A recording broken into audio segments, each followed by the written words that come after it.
Back on the Revolution Radio Network, it is the Jeff Santos Show. Again, we'll be making some transition over the next couple of days, folks, giving you a chance to listen on a number of different platforms, including the Revolution Radio Network, as we expand here on the Jeff Santos Show. And, of course, when we expand, we're going to bring along all of our great contributors, including our next guest. He is the Renaissance Man. See him on, or hear him on a number of other shows, but it's nobody better when he's on our show every Tuesday at 5:30 Eastern, 2:30 Pacific Time. Daily Kos, of course, Democracy Watch News, and, of course, every Tuesday here at 2:30 Pacific, 5:30 Eastern. And the Renaissance Man, Mark Taylor-Canfield, joins us from the 206. How you doing, Mark?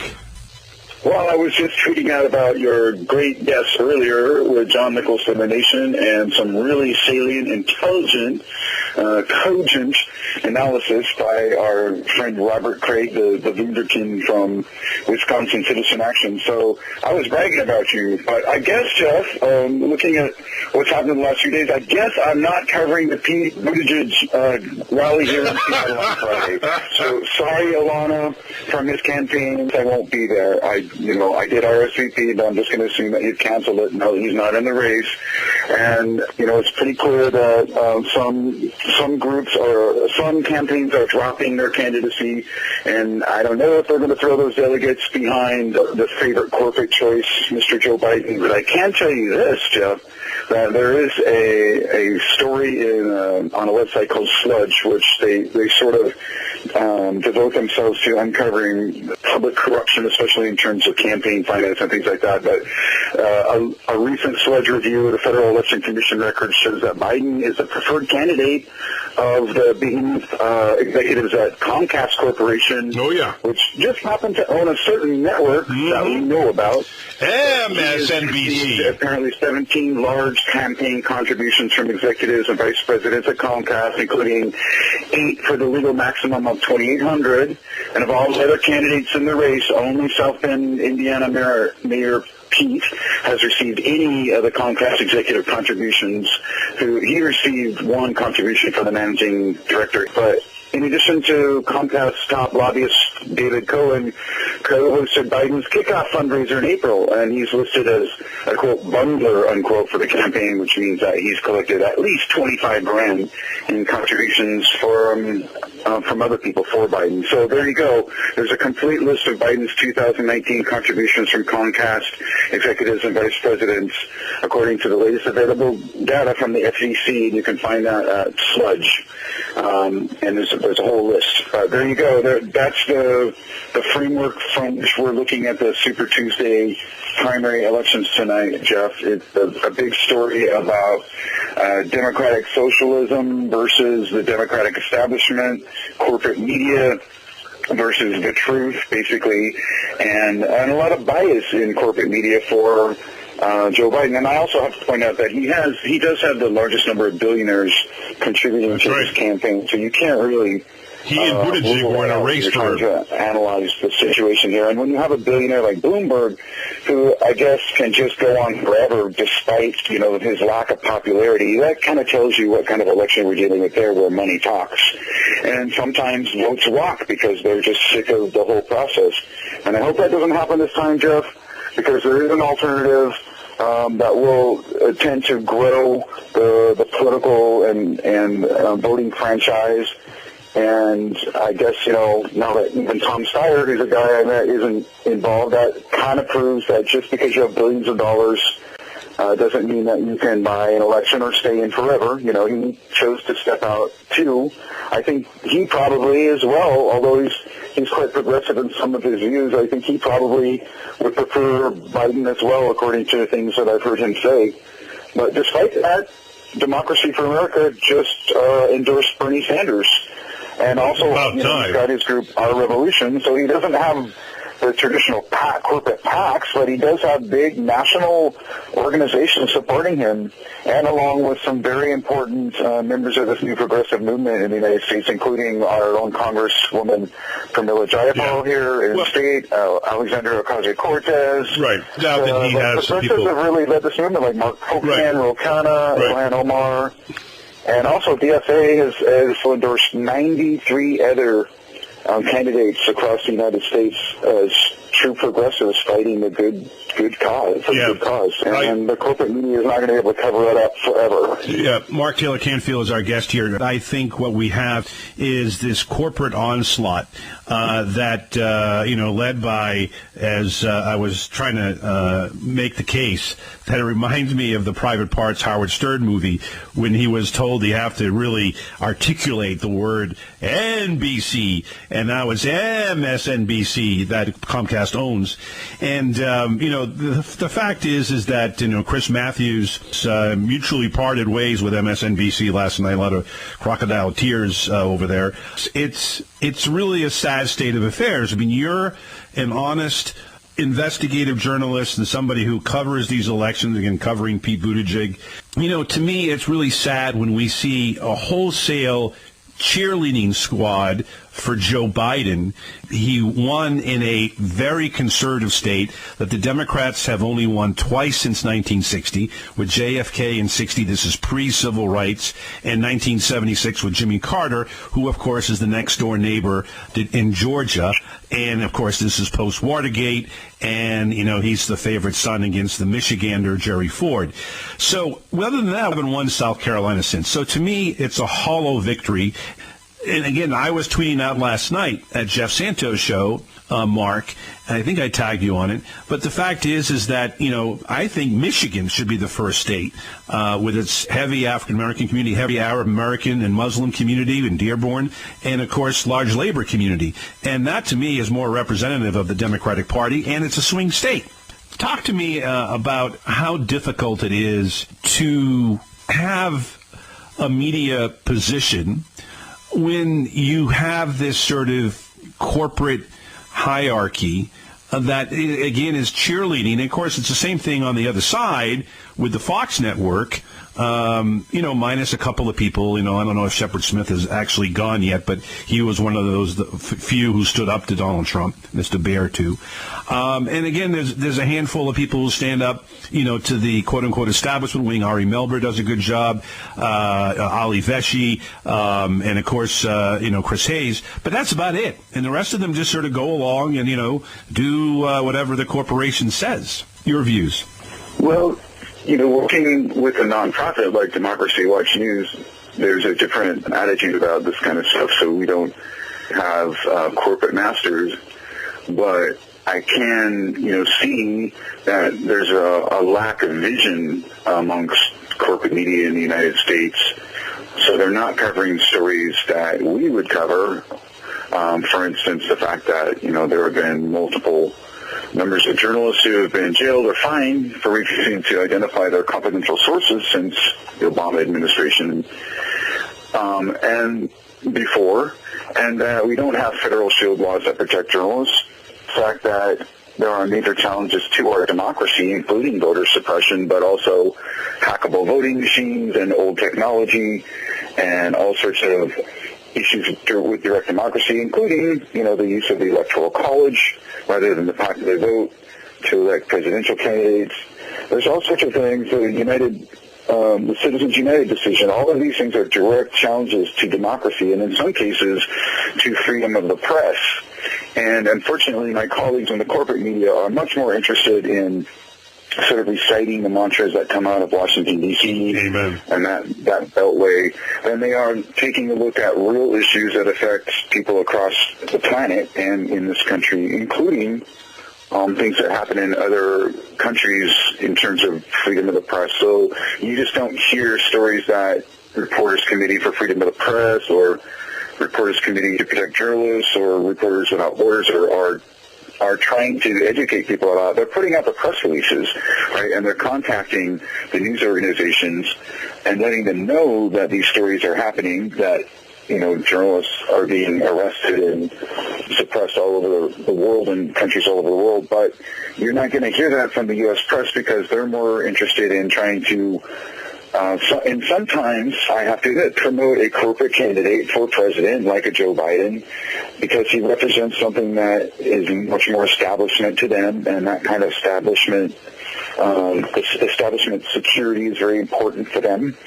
and they don't want things to be shaken up too much, although, in some ways, I don't know why, because they would have much more to report on, right? With a Bernie Sanders for president.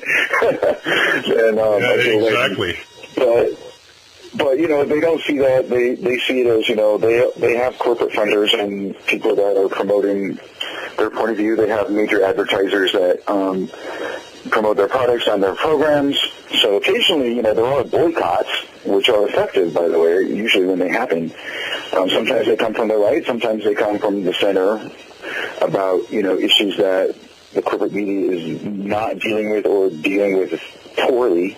They have to be corrected a lot, and unfortunately there aren't a lot of great watchdog organizations looking over their shoulders these days. They have a lot of power and a lot of money and a lot of stations and websites and online platforms to project their message out there. And so in the corporate media, it's a lot of times it's more who controls more of the market. It's more of a corporate sort of profit-driven sort of idea about who controls most of the market is the winner, not who's doing the best journalism. And, we understand that. Bezos owns Washington Post, Mike Bloomberg is running for president, at the same time owning a major news network. There are conflicts of interest here, folks, and there should be more people talking about it in the corporate media and on all these networks that you were discussing. But unfortunately, no, they all kind of hang out with the same people, and they all go to the same cocktail parties. The same things. They all go to the Palm restaurant in D.C. Mostly affect people in Washington, D.C., and the rest of us are kind of standing around wondering, well, who represents us? Hopefully you have a decent congressperson or senator to represent you, because the folks in Washington, D.C., a lot of times they don't pay much attention to what's going on back home. No doubt. We're talking with Mark Taylor-Canfield here on the Jeff Santos Show. I know you're a big fan of him, as am I. But Ralph Nader, back in 2000, I've used this a couple of times today because I think that it fits so much, unfortunately, of the Democratic Party. It's a foregone conclusion with the Republican Party. But Ralph Nader said of George W. Bush back in 2000, he said he's a corporation disguised as a human being. And actually, it fits a lot of people running, but more so Bloomberg. I mean, think about it. I mean, he's just a corporate titan who just happens to be running for president. I mean, the amount of money that he has put into this race, he's made a lot of TV executives very wealthy, and he's made a lot of the political consultants, who get their 15% of the media buy, very wealthy as well. And, so far, and hopefully it won't pay off because he's a horrible debater. Elizabeth Warren made mincemeat of him. So this is unfortunately what we're about in our day and age. And, the Walter Cronkites and people before him at CBS, as an example, maybe rolling in their graves with this sort of cheerleading squad, the Chuck Todds of the world and others cheerleading for the moderate wing, the corporate wing of the Democratic Party. I mean, it's pathetic. I mean, they lead with, well, how can Biden do? He won a big victory over South Carolina. Oh, wow. His first primary win as three times running as president of the United States. My God, what a change this is going to be. It's a game changer. I'm sorry. Well, but this is ridiculous. There's a generational struggle going on, too, that nobody's talking about. But I see it when you cover climate change events and all sorts of issues. We're going to have the Women's March on March 8th coming up this Saturday. That's going to be huge. I mean, at one point, one of the women's marches in Seattle attracted, I think, 130,000 people, so it'll be huge. There's a lot of going on in the grassroots and at the local level, but sometimes the party leadership in both parties don't recognize and don't understand, or sometimes it's regional, like on the West Coast, where it has a long tradition, but it doesn't always get recognized by the corporate media. And, in general, I keep thinking, too, that one of the criticisms that doesn't come out in the corporate media is the fact that our own Federal Communications Commission has pretty much promoted, since the days of Michael Powell, when he, Colin Powell's brother, when he became chairman of the SEC, ever since then there's been a real stress on promoting corporate interests in terms of allowing more and more corporate media consolidation so that just fewer and fewer companies now own the media. And that also is a direct problem when it comes to objectivity and freedom of the press, because certain stories then just sort of get not covered, not because of some state censorship, but because the corporation that everybody's working for just doesn't want to go there. Right. And so there's always somebody above you that can make that decision. That's why independent journalists are very important. Nonprofit media is very important. And unfortunately, as you know, there are problems with funding because you don't want to go to the corporations, and, which is one of the models we see reflected in the Bernie Sanders campaign. But if you don't want to go to the corporations, then you must find your own way of funding your causes. And so a lot of people have a day job as well, or whatever. They're helping in their own ways. Everybody is trying to do their part. And so I tend to respect journalists who are in it for the right reasons, which is that they're really interested in trying to educate people and tell the truth and create more transparency and accountability in government and in corporations and in their own news organizations, I agree 100%. And, you get people at The Intercept like Lee Fong and Glenn Greenwald and, of course, Ryan Grimm and people like John Nichols at The Nation and others. And that's exactly what we need and more of them. And it's so critical that we have them and value them. Because we unfortunately have a very, very few journalists, and I think it's critical that they are funded, because we end up funding people and paying them, millions of dollars who, really don't do journalism. They do sort of what corporate, titans allow them to do. I want to talk to you about two quick things before we roll. Jeff, before we go on, I wanted to say something, though. I felt a little bit like Mr. Smith Goes to Washington, though, because I tried to testify before the FCC about this issue of corporate media consolidation ownership, and they didn't even acknowledge their own studies that I had in my hand. They claim that they didn't know anything about these studies, which showed that corporate media ownership actually reduces local news coverage. And it ends in, a lot of newspapers and news organizations in general cutting a lot of jobs and outsourcing a lot of jobs and crowdsourcing a lot of work, so that you have fewer investigative journalists actually out there doing that job anymore, and that's also another problem. I just wanted to mention that. No, I'm glad you did. Two quick things. Greg Palast, who was on my show yesterday and a couple of weeks ago talking about what is happening in California. I've yet to see any national news media, from the Times to friends at MSNBC or CNN, focus on this. I'm glad you pointed it out yesterday, as, again, we had him on 2 weeks ago when we had him on. I know a couple of other shows, progressive shows, had him on too. And I think that people like him, as an example, are critical. I mean, when you have 500,000 people who are registered as independent, or, again, no political preference, NPP, down with me, the whole thing from the 90s song. And I think that, if they don't take today, and hopefully, in the past, they've been able to get this proper crossover ballot, if they want to remain as NPP, independent, and then vote as a Democrat if they want to vote for Bernie Sanders, or if they just want to register. But they can't, you got to make this distinction in somebody's head, and if they're not regular voters, it's sometimes hard, that you need to be a registered Democrat to ask for a Democratic ballot, because that's the only way you can get the Democratic ballot in California. And it's people like Greg Palast who understands this and talks about this. Otherwise, you don't get it from Channel 4 and KNBC in Los Angeles, as an example. Or, again, what you can do is you can just register as a Democrat, and then, you don't have to worry about this. And eventually, if you want to leave the party to, go become an NPP again, you can.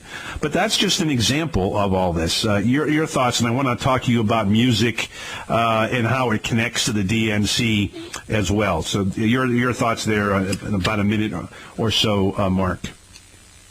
I think living in the Northwest, especially in the Seattle area, I'm so tuned into this sort of progressive movement just because it's what's around me, and it's nothing new. And so democratic socialism is nothing new. Things on the West Coast are moving maybe a little bit faster than they are. They're more progressive than they are here. But it does seem to represent the future.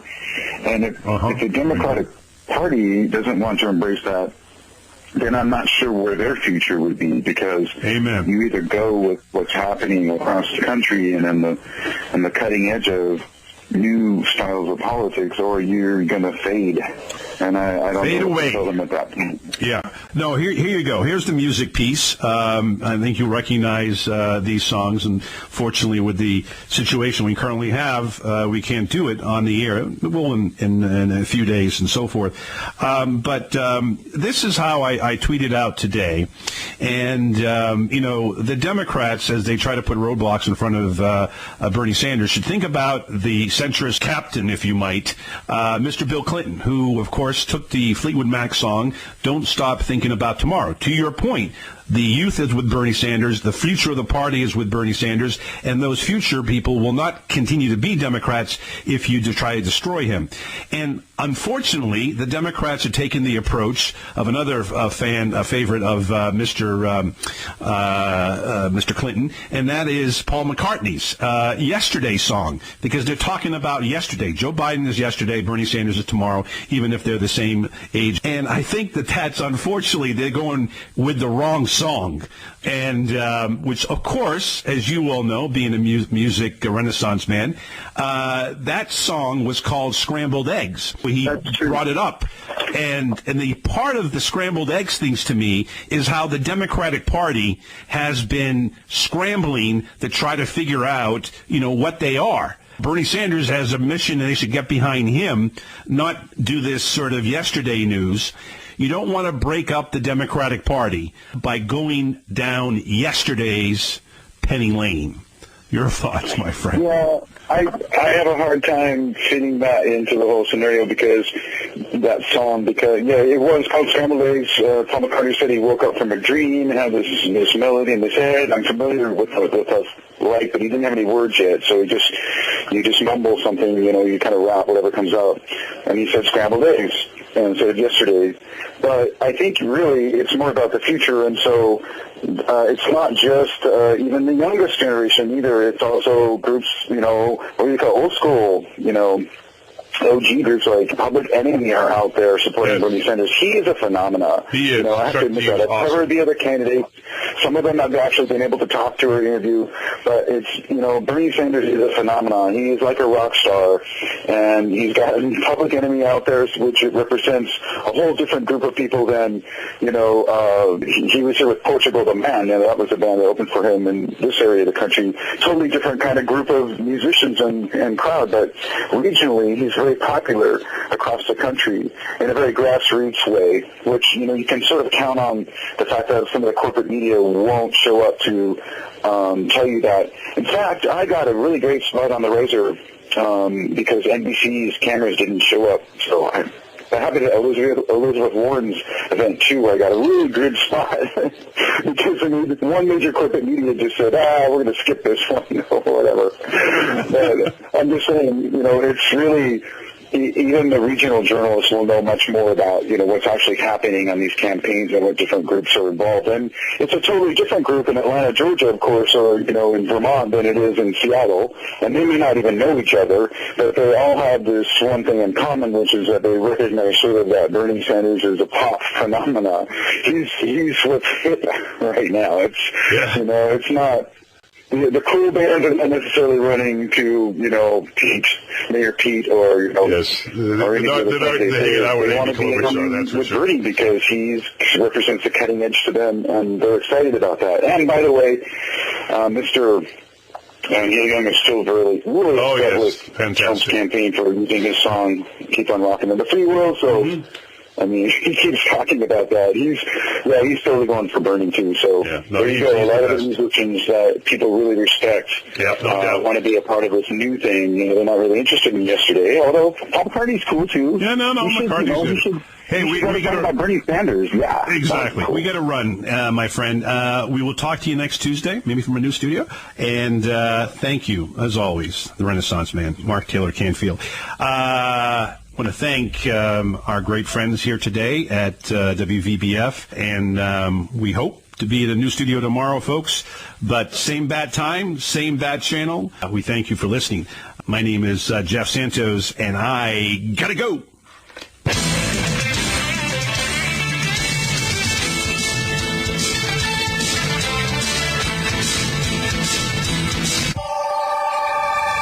Broadcasting live from the Taunton Federal Credit Union studios at 14 Church Green, we are AM 1530, WVBF, Middleborough, Taunton, and W259DD, Middleborough Center, 99.7 FM.